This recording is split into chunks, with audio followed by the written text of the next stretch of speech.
Okay, welcome to this product demonstration video where we're just going to show you two fetal pinard stethoscopes. Now, pinard stethoscopes are used by midwives for listening directly to fetal heartbeats in pregnancies, particularly the third trimester, when it's much more easy to actually locate and hear the fetal heart.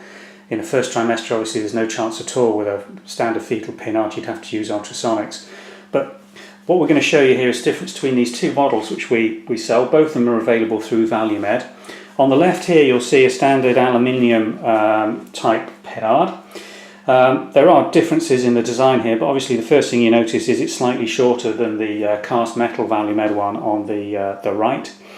The actual diameter of the stethoscope end, which is put onto the bump, is very similar.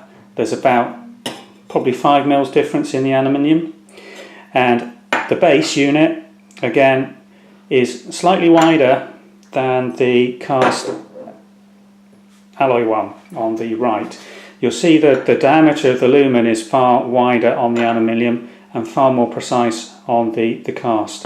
Now, if I just give you some indication, it's difficult on a video, but the aluminium weighs about, I should think, 10 to 15 grams, whereas the cast alloy is much more substantial, weighing in around 120, 130 grams.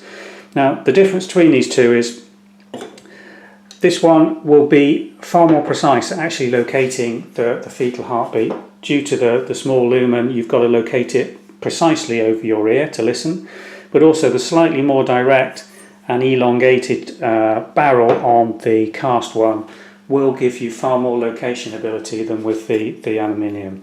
And robustness, you can imagine this, it's not going to last particularly long if it has a hard life, this one. The aluminium hasn't got much more strength than a sort of vegetable tin can, to be honest. You can imagine that one being deformed or crushed quite easily, whereas the cast alloy one is much more substantial. There's no chance of deformity, bending or crushing of this unit. So longevity wise, the unit on the right probably is a far better bet in terms of investment in a clinic setting where it's going to have a rough life.